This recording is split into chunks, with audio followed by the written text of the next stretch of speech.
Fala tropinha, eu sou Teus Black e hoje eu vou estar apresentando um trabalho designado como uma tarefa avaliativa da matéria de Antiguidade 2 da nossa professora Regina Bustamantes da Faculdade UFRJ. O trabalho foi pesquisado e roteirizado por Kailane Canup, Maria Eugênia Gerdulo Oliveira, Pedro Carvalho e esse que vos fala, Teus Black, Matheus Oliveira Gomes.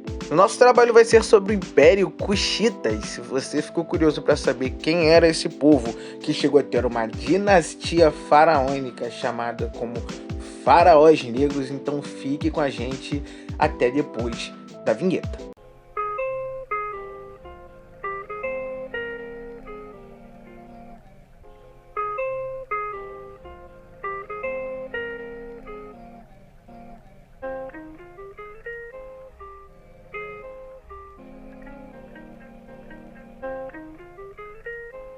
O Império Cuxita perdurou entre 2000 anos até meados do século IV, surgindo na cidade de Kerma, seguindo da cidade de Napata até se expandir a Meroé. Esse império chegou a ocupar o Egito no seu período de independência.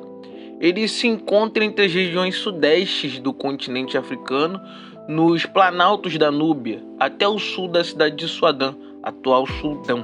Apesar das suas origens indígenas, os cuxitas têm grande influência na cultura egípcia, devido ao contato comercial que eles tiveram desde o início de sua formação. Os egípcios tinham grande interesse nas matérias-primas cuxitas, o que os levou, futuramente, a colonizá-los.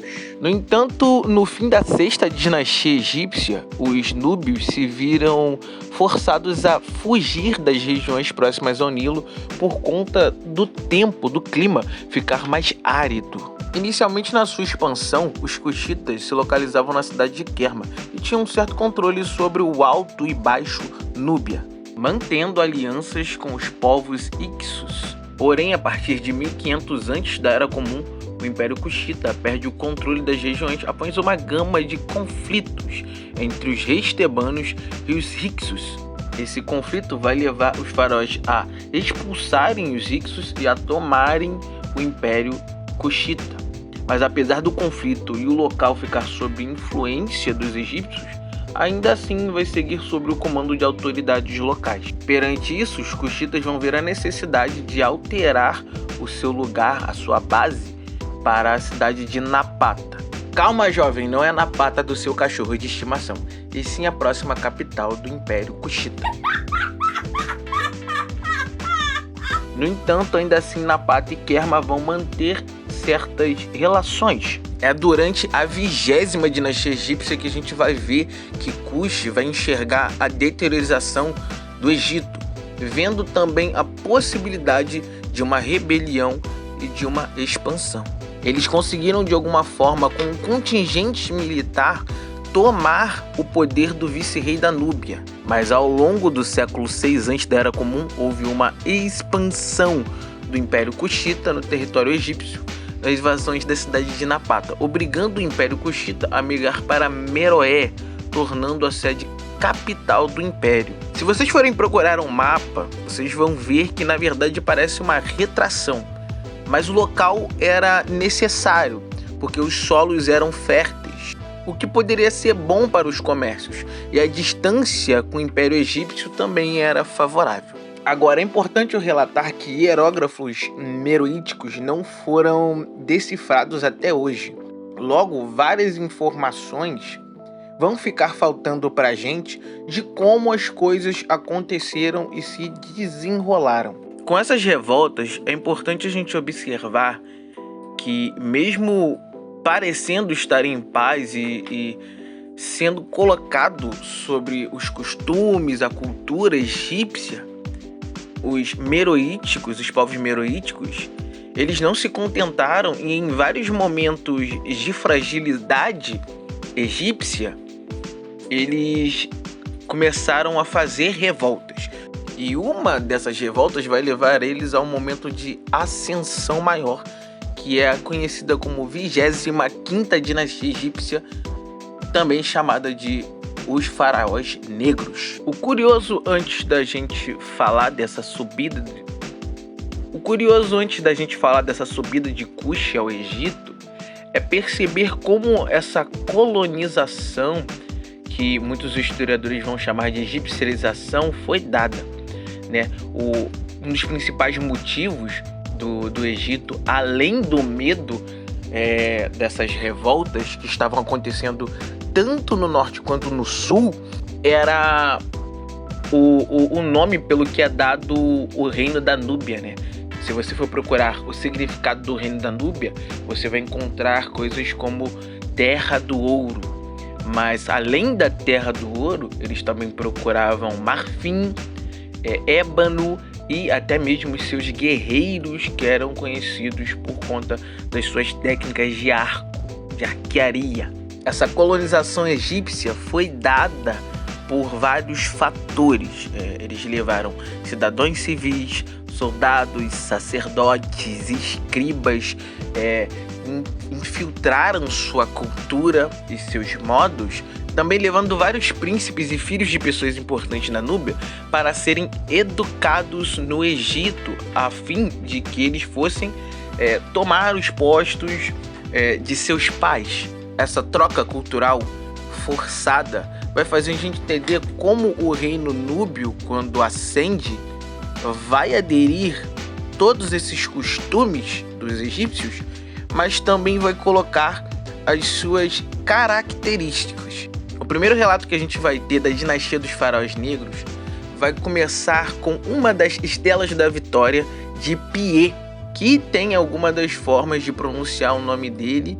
Eu escolhi essa, Piê, e essa estela da vitória pode ser encontrada no Cairo. Estela da vitória são rochas muito grandes, e essa em específica com 126 linhas, que conta como foram as conquistas de Piê, filho de Cachita, da onde provavelmente vem o nome escolhido Cushita, que era filho de Alara. É até aí que a gente tem informações dos reis, da onde derivam o rei Piê, que vai ser esse cara que vai conquistar boa parte do Egito.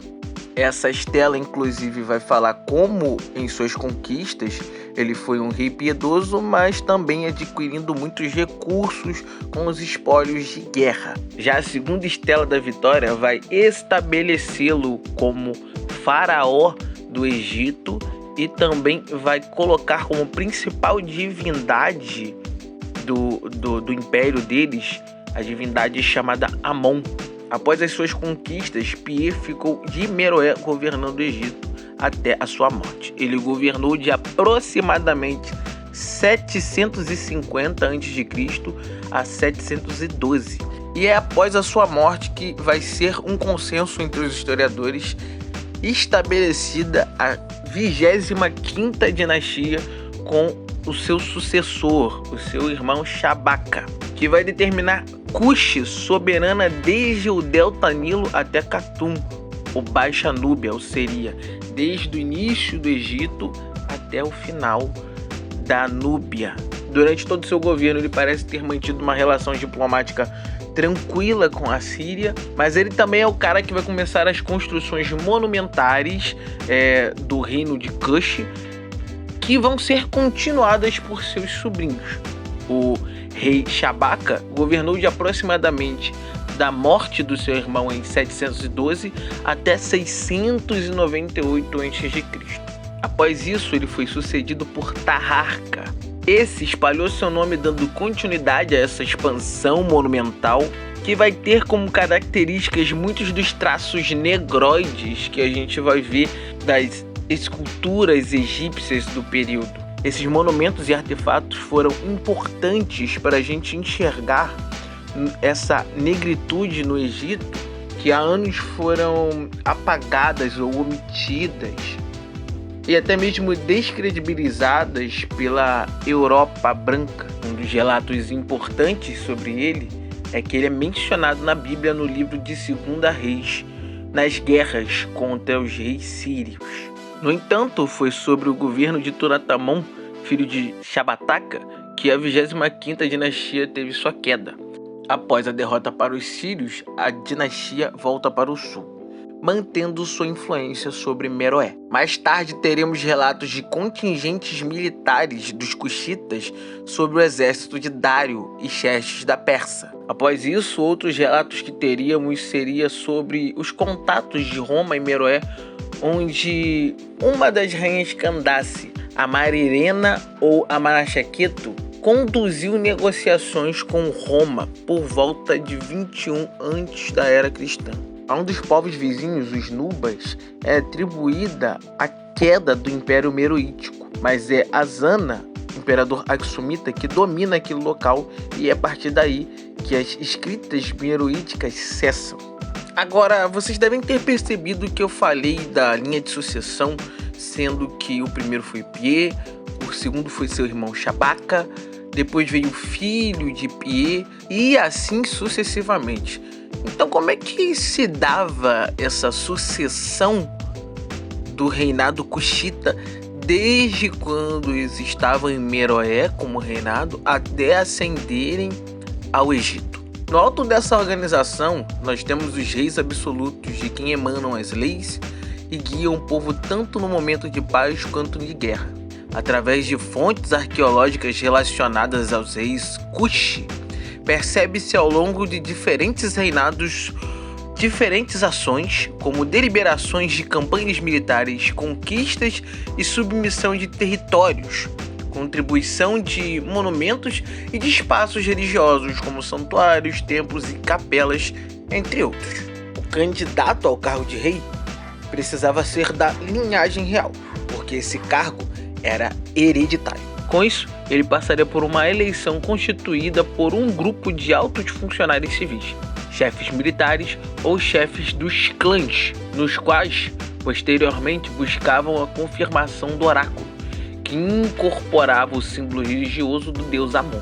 Com isso, vemos uma constante ligação entre os reis e as divindades, no qual o rei seria guiado pelos deuses para governar e, por isso, deveria cumprir com rigor as práticas tradicionais e mostrar a sua felicidade às tradições e costumes dos ancestrais. É claro que o governo não era composto só por esse rei, mas também por uma série de funcionários que contribuíam tanto para a administração central como também nas províncias do reino.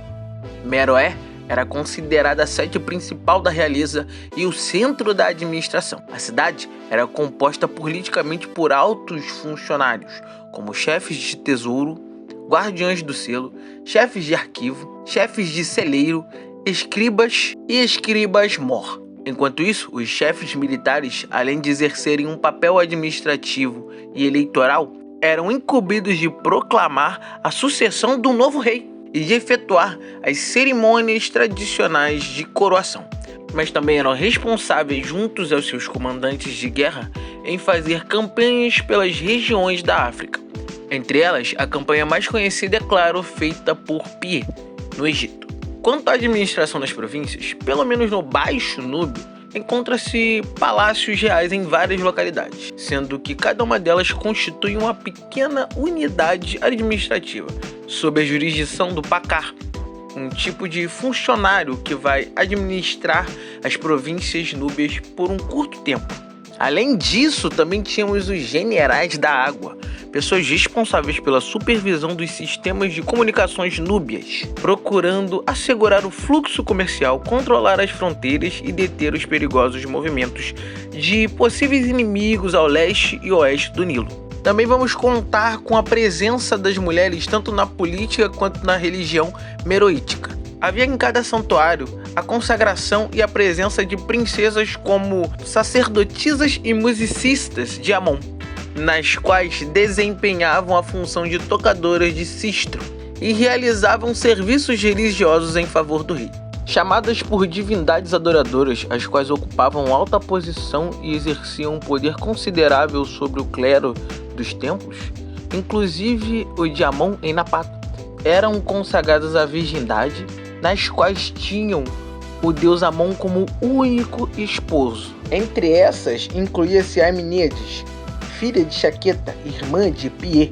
Outras figuras femininas importantes no reino de Cuxi é a Candace, rainha-mãe, sendo esse nome atribuído às mulheres da família real, como Amanitari, Amanaxaqueto, Chanakdada, Errou feio, errou rude. Chanakdaket, as quais foram governantes em Meroé. As Candaces possuíam um dever religioso e político, reinaram junto aos reis etíopes e eram consideradas conselheiras do rei. Tornando-se figuras poderosas no governo, as Candaces desempenharam um importante papel no cenário das eleições e coroamento de seu filho, auxiliando na escolha do sucessor, visto que esse deveria ser escolhido entre os irmãos maternos, além de serem responsáveis pelo complicado sistema de adoção de uma esposa aos seus descendentes, o que contribuiria para a incorporação de um novo membro na família real. Mais tarde, assumiriam o poder político e seriam proclamadas soberanas e chefias do governo. As Candaces, não na qualidade de esposas ou de mães, mas sim por direito próprio, com todos os poderes de administração civil e militar, foram capazes de consolidar o matriarcado no reino de Cush. Nesse sentido, essas mulheres já estiveram em cargo da organização das tropas cuxitas para realizar expedições militares e defesas do reino dos inimigos externos. É possível constatar no reino de Cush uma influência da cultura núbia e egípcia, que se reflete tanto pelo panteão cuxita quanto na construção dos templos dedicados a esses deuses. Ainda que o reino tenha absorvido e adquirido a cultura egípcia, a maior parte das ideias religiosas e dos deuses cultuados entre os cuxitas são egípcios. A partir dessa pluralidade de divindades que tem a forma humana ou a mescla do humano com animais, constata-se que essas divindades eram associadas a aspectos da vida do cotidiano, da natureza ou da espiritualidade. Sob esta análise, pensamos na organização e a construção dos templos. Havia a existência de vários templos, cada um dedicados a um tipo de deus, qual era mais proeminente. A maioria deles era constituída pelo mesmo panteão, mas essa diversidade também fez com que haja a incorporação de outros deuses, concorrendo assim durante um longo período para a coexistência de um reino constituído por muitos e diversos elementos. Bom, por conta da colonização, é claro que até a arte e a arquitetura dos cuxitas teriam essa influência. Mas futuramente, a inversão desses papéis aconteceria quando Cush conseguisse sua independência, ocupando a terra dos colonizadores. Na arte, dominando os campos da cerâmica, escultura e pintura, os cuxitas tinham obras que retratavam cenas da vida do cotidiano, além das figuras religiosas. Adotavam o estilo realista, retratando seus governantes com traços nobres, exibindo suas reverências pelos reis e rainhas. Também fabricavam joias de prata e ouro, mostravam avançadas habilidades em metalurgia. Outras características eram evidentes, como nas cores e no uso do hierógrafo. Como já dito antes, isto os distinguia dos egípcios. Agora engana-se quem acha que não iríamos falar das pirâmides de Meroé. Declarados Patrimônio da Humanidade pela Unesco em 2011, as pirâmides de Meroé, capital do reino de Cush, são os monumentos e as peças da arqueologia mais conhecidas e importantes para a história desse povo. A ilha de Meroé, que atualmente é um importante sítio arqueológico para entender a vida dos povos númidas, encontra-se entre os rios Nilo e Atibara. Diferentemente das pirâmides egípcias, as tumbas cuxitas não recebem tanta atenção do público e ainda não foram totalmente exploradas. Além disso, as pirâmides cuxitas são mais baixas, a maior parte com 30 metros de altura e 70 graus de inclinação. Os sítios arqueológicos de Meroé contam com 3 centímetros a mais, sem pirâmides, e também foram encontradas centenas de pilares de pedras com inscrições, mas infelizmente permanecem indecifráveis, pois apenas 50 palavras meroíticas já têm a sua tradução. As pirâmides foram construídas entre 250 antes da Era Comum e 350 depois da Era Comum, enquanto o reino cuxita foi subjugado pelo reino de Aksum. Outros sítios arqueológicos foram encontrados a cerca de 300 quilômetros da capital do Sudão, Khartoum. Cartoon Network, o melhor lugar para cartoons. Vestígios indicam que a região já era habitada há 10 mil anos, milênios antes dos faraós negros. Pela falta de escrituras, seja pela dificuldade da tradução da perda de fontes, É possível saber pelos aspectos da vida cuxita pela arqueologia, dentre elas a arquitetura e o urbanismo da cidade. O principal assentamento do reino, por exemplo, contava com 20 hectares originalmente. Contava também com um palácio e um grande templo de Fufa, cercado de oficinas e armazéns. Ou seja, a presença de edifícios coletivos mostra uma estrutura urbana complexa, o que nos leva a crer numa organização estatal. Sua necrópole, Kerma, tinha cerca de 1 km de extensão e tinha uma estimativa de 30 mil enterramentos. O cemitério incluía um enorme túmulo com até 70 metros de diâmetro. Alguns jazigos contavam com grandes capelas e templos de tijolos, com uma arquitetura elaborada e decorada com pinturas nas paredes. Já nos enterramentos de reis, as câmeras funerárias eram maior do que qualquer pirâmide do Egito. As cidades templárias, construídas pelos egípcios nas fronteiras do sul para Kemp, feitas para transformar a Núbia numa extensão do Egito, cercadas por muros de tijolos com torres intervaladas e portais de pedras na muralha anterior.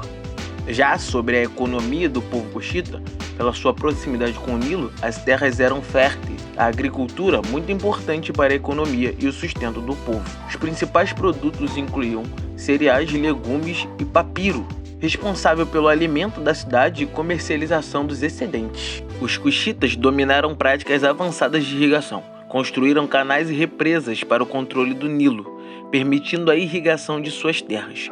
Fator esse que permitiu o sucesso da agricultura do Império. O comércio do ouro também foi uma das suas principais fontes de comércio na época, atraindo comerciantes e mineradores de todo o mundo. Esse ouro era a moeda do Império, que cunhava suas próprias, muito valorizadas na região.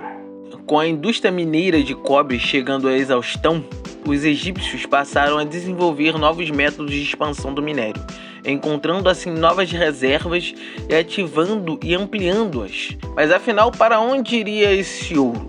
Quem afirmam que o uso do ouro era principalmente religioso, ou seja, uma grande parte desse ouro era dotado aos templos, sendo assim um privilégio do tesouro estatal. O uso do ouro era, afinal, para a manutenção da centralidade do poder. Era necessário para garantir a harmonia entre a classe dominante egípcia e as alianças com elites de outras potências do Oriente. Bom, tropinha, espero que vocês tenham gostado e aprendido um pouco do Império Cuxita com a gente. Toda a referência bibliográfica estará nas descrições do vídeo e também o texto que a gente pesquisou e escreveu a fim de formular essa pesquisa. Um grande beijo no coração de vocês e até a próxima.